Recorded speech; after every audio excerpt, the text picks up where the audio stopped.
Hello, how are you, Zoe? Hello, Oscar. You came from Spain Yeah. to do the filming in Puerto Rico the next day, I understand. Yeah. Today, and you're traveling from the States to Puerto Rico. Was it kind of stressful? Yeah, it was. It was, but you know, all the problems with the papers and all that stuff, it was painful. For me, we just had to commute from Los Angeles, and I just had to fly to Puerto Rico. And there were a couple of trips that I had to go back and forth, but I was traveling mostly from New York on the weekends. I would go to New York for the weekend if I had to work, because I was prepping to start promoting Avatar.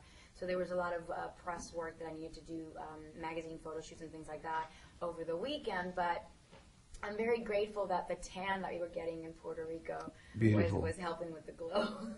But it was scary for Oscar, because we all got down there, the rest of the cast, and Oscar wasn't down. He was still stuck in Spain. And there was one moment in which the director came up to us and said, "Well, you know, we're having problems with his papers, his work papers, and we might have to, change some scenes around and wait for Oscar to come to Puerto Rico." And we're like, "No, he needs to come down." The physical strength, was it lots of rehearsing in your part, coming the next day and do this for your character? I assume it was very exhausting. Yeah, it was, but I had a training in Spain. I was training in Spain with a real shooter, the sniper from the Royal Army, and he taught me there how to use the rifle and all that stuff. And I was concerned because I want to meet them. I need to talk with them. But the sniper, my character is so, he's a silent guy. He's a calm guy. Very laid back. So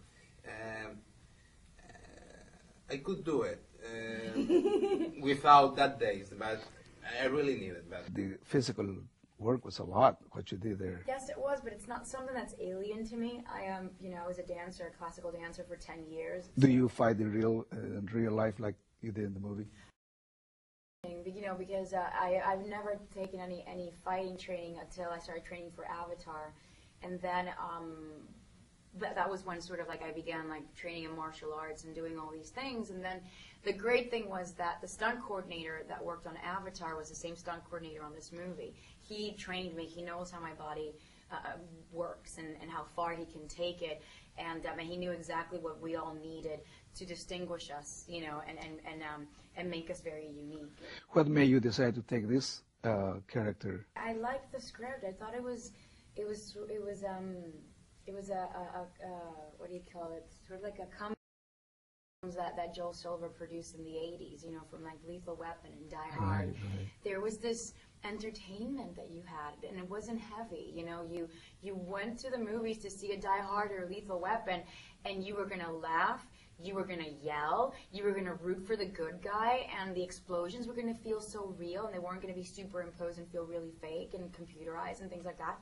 And this film had that essence, and that's what I like the most about it. the first time I knew about the movie was Mary Bernier, the director of casting, that she showed it to the comic book to me, and I was immediately impressed by the character of Cuba, because I saw in him like an European character, because he doesn't speak, he doesn't talk much, and I Como el matador silencioso, silent killer. And I think it cool guy. Could be a European character. You're very famous in Spain. How are you adjusting here? I don't care, man. I just want to make a good roles, and I don't care if it's in American or in Africa. After Avatar? I'm able to sort of meet with great directors, and that's pretty much what I want to continue doing. I love what I do. I'm an artist, and the fame is part of what we have to deal with, but it's not something that it's not something that inspires me at all. It's what belongs to Caesar and what belongs to God is my art. Thank you so much.